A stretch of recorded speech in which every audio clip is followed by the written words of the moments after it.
ኢትዮጵያ የቁም እንስሳትን በመያዝ ከአፍሪካ ቀዳሚ ብትሆንም ከዘርፉ የሚገኘው ገቢ ግን ዝቅተኛ ነው ተባለ። የንግድና ቀጠናዊ ትስስር ሚኒስትር ዶክተር ካሳሁን ጎፌ ኢትዮጵያ ከ170 ሚሊዮን በላይ የቁም እንስሳትን በመያዝ ከአፍሪካ አንደኛ ደረጃ የምትይዝ ቢሆንም ከዘርፉ የሚገኘው ገቢ ግን ሀገራችን ካላት አቅም አንጻር ሲነጻጸር ገና ብዙ መስራት እንደሚገባ ያሳያል ብለዋል። ሚኒስትሩ ይሄን ያሉት የንግድና ቀጠናዊ ትስስር ሚኒስቴር ከ220 ሚሊዮን ብር በላይ በሆነ ወጪ 3 ዘመናዊ ሁለተኛ ደረጃ የቁም እንስሳት የግብይት ማዕከላትን በ3 ክልሎች ለመገንባት የሚያስችል ስምምነት ታህሳስ 26 ቀን 2018 ዓ.ም በተፈራረመበት ወቅት ነው። የቁም እንስሳትን ግብይት በማዘመን ከዘርፉ ወጪ ንግድ የሚገኘውን ገቢ ማሻሻል እንዲቻል የንግድና ቀጠናዊ ትስስር ሚኒስቴር ከ220 ሚሊዮን ብር በላይ በሆነ ወጪ በ3 ክልሎች ማለትም በኦሮሚያ ሞያሌ፣ ቢቃ፣ በደቡብ ቀይ አፈርና በደቡብ ምዕራብ ጀሙ ዘመናዊ ሁለተኛ ደረጃ የቁም እንስሳት የግብይት ማዕከላትን ለመገንባት የሚያስችል ስምምነት የንግድና ቀጠናዊ ትስስር ሚኒስቴር ከ3 ድርጅቶች ጋር ተፈራርሟል። በ2017 ዓ.ም ከ630 ሺህ በላይ የቁም እንስሳት ወደ ኩዌት፣ ኦማን፣ ሳውዲ አረቢያ፣ ባህሬን፣ የመን፣ ጅቡቲና ሶማሌ በመላክ ከዘርፉ ከ63 ሚሊዮን ዶላር በላይ ተገኝቷል።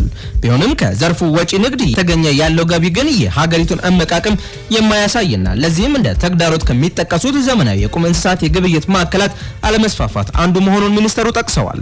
ከዚህም በፊት ሚኒስቴር መስሪያ ቤቱ ያስገነባቸው የሚገኙት ሶማሌ ክልል ደጋሃቡር፣ በአፋር ክልል ሰመራና በኦሮሚያ ክልል ኤልቡኮ ሁለተኛ ደረጃ የቁም እንስሳት የግብይት ማዕከላት ግንባታቸው በመጠናቀቅ ላይ ይገኛልም ተብሏል።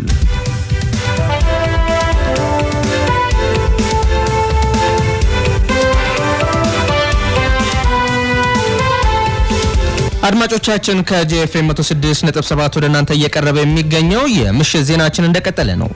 በመላው ዓለም በዚህኑ ላይ እንደመጣለን። እንዲሁም አዲስ አበባና ዙሪያዎቿ በ106.7 ሜጋሄርዝ ወደ እናንተ እንደርሳለን። የሀገር ውስጥ ዜናዎቻችንን በዚሁ ያበቃን። በመቀጠል ወደ ውጭ ዜናዎች ስናልፍ አፍሪካን ቀዳሚ ያደረግን። ሶማሌላንድ አሜሪካ በቬንዙዌላ ላይ የወሰደችውን እርምጃ ደገፈች። ከሶማሊያ ተነጥላ ነፃ ሀገርነቷን ያወጀችው ሶማሌላንድ አሜሪካ በቬንዙዌላ ላይ የወሰደችውን ወታደራዊ እርምጃ ደግፋለች። የውጭ ጉዳይ መስሪያ ቤቷ እሁድ ዕለት ባወጣው መግለጫ የአሜሪካንን እርምጃ በደቡብ አሜሪካዊቷ ሀገር ውስጥ ዲሞክራሲያዊ አስተዳደርና የሕግ የበላይነትን ለመመለስ የሚደረግ ዓለም አቀፋዊ ጥረት አካል አድርጋ አቅርበዋለች። የሶማሌላንድ ሪፐብሊክ መንግስት አሜሪካ በቬንዙዌላ ሕገ መንግስታዊ ስርዓት ዲሞክራሲያዊ ውክልናና የሕግ የበላይነት ወደ ቦታቸው እንዲመለሱ የምትወስደውን የተመጠነ እርምጃን በመርህ ላይ በመመስረት ትደግፋለች ብሏል የውጭ ጉዳይ ሚኒስትሯ በመግለጫው። ሶማሌላንድ ከአንድ ሳምንት በፊት የመጀመሪያውን ይፋዊ የሀገርነት እውቅናን ከእስራኤል ካገኘች በኋላ ትራምፕ አስተዳደርም እውቅና እንደሚሰጣት በተስፋ እየጠበቀች ነው። ሶማሌላንድ ከአንድ ሳምንት በፊት የመጀመሪያውን ይፋዊ የሀገርነት እውቅናን ከእስራኤል ካገኘች በኋላ ከትራምፕ አስተዳደር እውቅና እንደሚሰጣት በተስፋ እየጠበቀች ነው ተብሏል። ሶማሌላንድ ከእስራኤል ያገኘችው እውቅና ከፍተኛ ተቃውሞን ከበርካታ ሀገራትና ተቋማት የገጠማት ሲሆን በተባበሩት መንግስታት የጸጥታው ምክር ቤት ውስጥም ተነስቶ ውይይት መደረጉን ቢቢሲ ዘግቧል።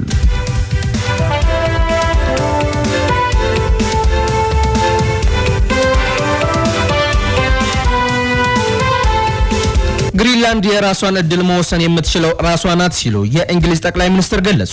የግሪንላንድ መጻኢ እድል መወሰን የሚችሉት ግሪንላንድ እና ዴንማርክ ብቻ መሆናቸውን የእንግሊዝ ጠቅላይ ሚኒስትር ተናግረዋል። የአሜሪካው ፕሬዝዳንት ዶናልድ ትራምፕ ለብሔራዊ ደህንነት ሲባል ግሪንላንድን እንፈልጋታለን ማለታቸውን ተከትሎ ነው ጠቅላይ ሚኒስትር ሰር ኪር ስታርመር ይህንን አስተያየት የሰጡት። ትራምፕና ለእሳቸው ቅርብ የሆኑ ባለስልጣናት የዴንማርክ አካል የሆነችው ራስ ገዟ ግሪንላንድ ተነጥላ የአሜሪካ አካል መሆን አለባት የሚል አስተያየት ይሰጣሉ።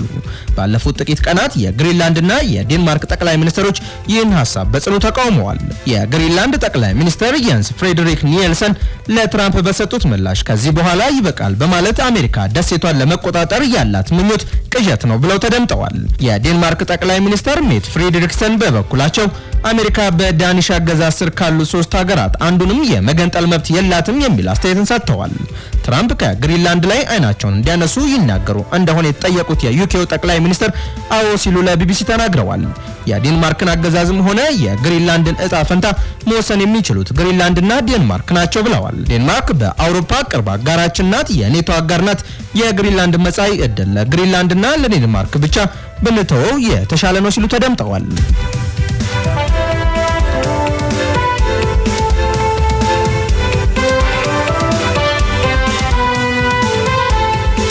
የመጨረሻ ወዳደረግነው ዜና አለፈን። ፕሬዝዳንት ዶናልድ ትራምፕ አዲሷን የቬንዙዌላ መሪ አስጠነቀቁ። ፕሬዝዳንት ዶናልድ ትራምፕ ኒኮላስ ማዱሮን ከሀገራቸው በአሜሪካኖች ተይዘው ከተወሰዱ በኋላ ተክተዋቸው የመሪነት ቦታውን የያዙት ምክትላቸው ዴሊስ ሮድሪጌዝን አስጠንቅቀዋል። የቬንዙዌላ መሪነት ስልጣንን በዛሬው ዕለት በሚፈጽሙት ቃለ መሐላ የሚረከቡት ሮድሪጌዝ አሜሪካ ሕግንና ሉዓላዊነታችንን እንድታከብር ጠይቀዋል። ዶናልድ ትራምፕ አዲሷ የቬንዙዌላ መሪ ትክክለኛውን ነገር የማይሰሩ ከሆነ ማዱሮ ከገጠማቸው ችግር የበለጠ ችግር ውስጥ እንደሚገቡ አስጠንቅቀዋል። ትራምፕ ለአትላንቲክ መጽሔት በሰጡት ቃለ ምልልስ እንደተናገሩት መሪዋ ትክክለኛ ነገር የማትሰራ ከሆነ ምናልባትም ከማዱሮ ከፍ ያለ በጣም ከፍተኛ ዋጋ ትከፍላለች ብለዋል። ጨምረውም ለቬንዙዌላ የመንግስት ለውጥም ይሁን የፈለጋችሁትን በሉት አሁን ካለው የተሻለ ነው፣ ከዚህ የከፋ አይሆንም ብለዋል። ፕሬዝዳንቱና ሌሎች የአሜሪካ ባለስልጣናት አስፈላጊ ከሆነ ሌላ ዙር ጥቃት በቬንዙዌላ ላይ እንደሚያካሂዱ ሲናገሩ ነበር።